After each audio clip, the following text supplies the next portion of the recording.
house on Ashwood Lane. It was supposed to be a simple weekend getaway, a chance for three friends to reconnect after years of drifting apart. But as the old station wagon rattled down the narrow dirt road leading to Ashwood Lane, no one could have imagined the horrors that awaited them. The house stood at the end of the lane, its silhouette jagged against the pale light of the full moon. It was an ancient structure, leaning precariously to one side like it had been battered by decades of storms and neglect. A hand-painted sign hung crookedly from the gate. "Keep out." "Is this it?" Mia asked, her voice tinged with both excitement and unease. She adjusted her glasses, squinting through the windshield. "Looks like something out of a bad horror movie." "Exactly why we're here," replied Jake, grinning as he killed the engine. He leaned forward in his seat, his boyish enthusiasm masking the nervous energy buzzing beneath his skin. "Come on, guys. Don't tell me you're scared already." In the back seat, Claire remained silent.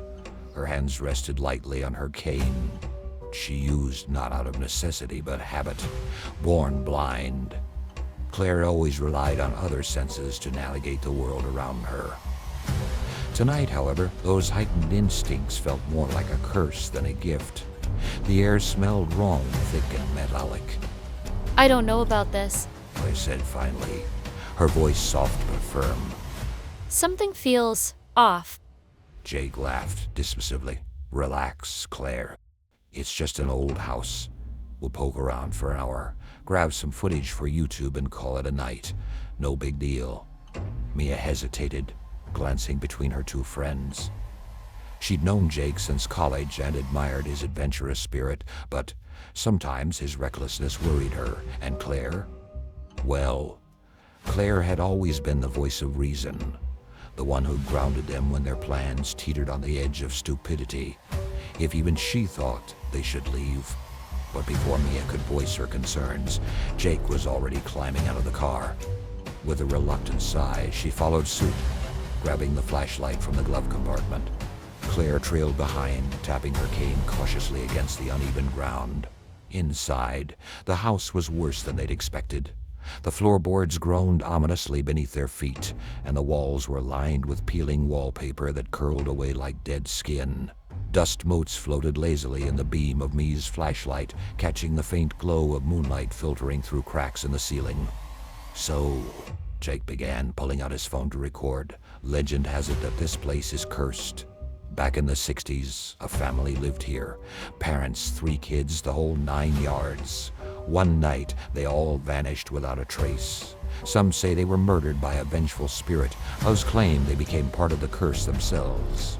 Claire tilted her head, listening intently. "You mean the curse is what makes people disappear?" "Yeah," Jake replied, nodding even though he knew Claire couldn't see him.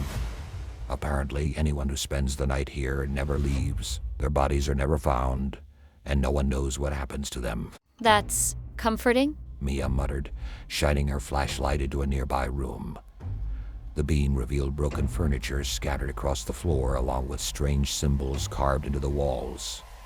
They looked crude, almost childlike, but there was something unsettling about the way they seemed to pulse faintly in the dim light. "Let's split up," Jake suggested, ignoring Mia's growing unease. "We'll cover more ground that way. Plus, it'll make for better footage." "No way!" Mia protested immediately. "Splitting up is how people die in horror movies." "It'll be fine," Jake insisted. "We'll stay within shouting distance. Come on, where's your sense of adventure?" Claire frowned, gripping her cane tightly. "I don't think splitting up is a good idea either. There's something unnatural about this place." But Jake was already heading upstairs, his footsteps echoing loudly on the creaky staircase. Reluctantly, Mia turned to Claire.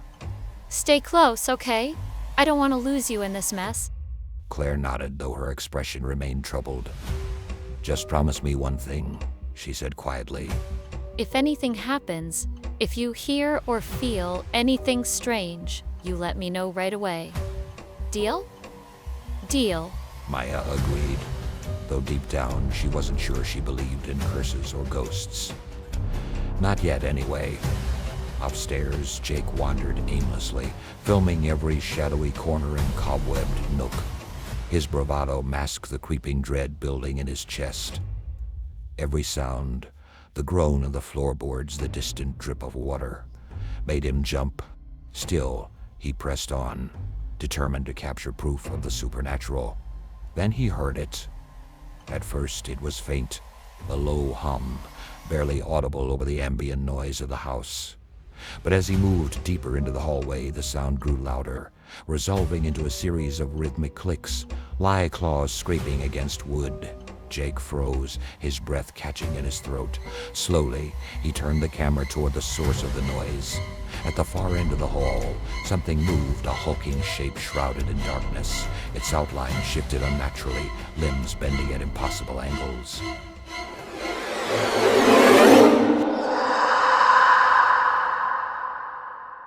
Worst of all, it had no face, just a skull with glowing eyes and a hooded cow.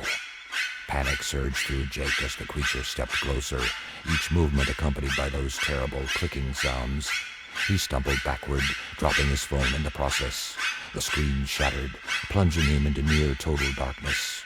"Guys!" he screamed, his voice cracking with fear. "Help me!" Downstairs, Mia heard Jake's cry and bolted toward the stairs. Jake, where are you? Claire grabbed her arm, stopping her mid-step.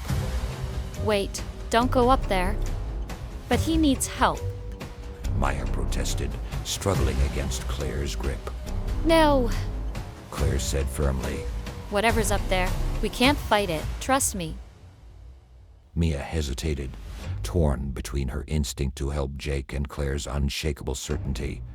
Before she could decide, a deafening crash echoed from above, followed by silence. Jake? Mia called again, her voice trembling. There was no response. Hours passed, or maybe it was only minutes. Time seemed distorted inside the house. Mia and Claire huddled together in the kitchen, clutching a rusty knife they'd found among the debris. Neither spoke, too afraid to break the fragile calm that had settled over them. Suddenly, the temperature plummeted. Frost crept across the windows, and their breath misted in the frigid air. From somewhere outside came the sound of laughter, high-pitched and gleeful, like a child's, warped as if played backward. Arms and doubts. What is that? Mia whispered, clutching Claire's arm. I don't know, but whatever it is, it hasn't come for us yet. Claire admitted, her voice steady despite the terror clawing at her insides. As if on cue, the laughter stopped. In its place came a new sound, a wet, slithering noise, like something dragging itself across the floor.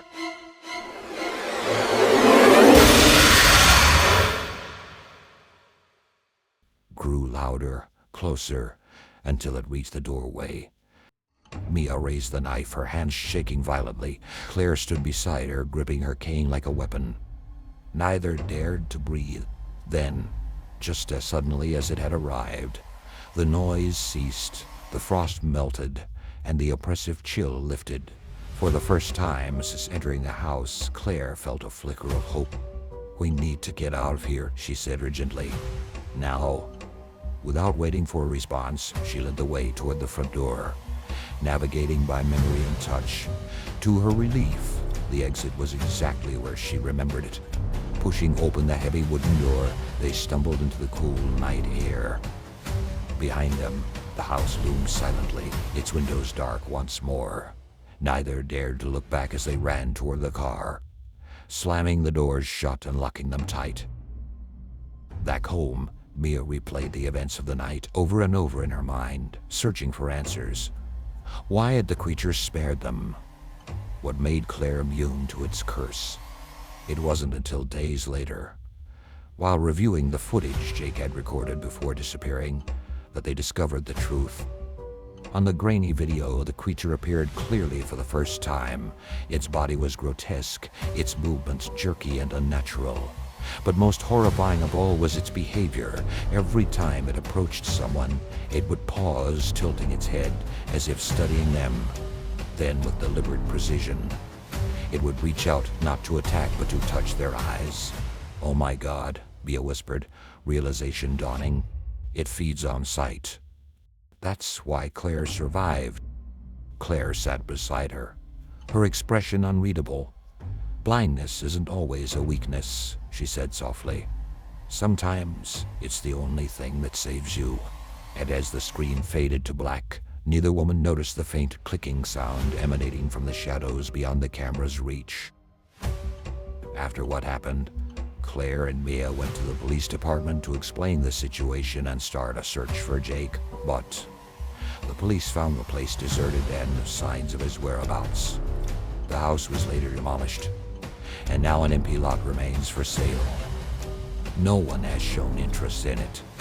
Some neighbors claim you can still hear haunting sounds emanating from the place, traveling in the wind during windy nights. They say the place is still cursed. What do you think happened to Jake? Have you ever explored an abandoned house or building? Did anything paranormal occur during your visit? Would you do it again? Let me know in the comments below. Until we meet again, take care of yourselves, doctors. Dr. Horrorcraft out.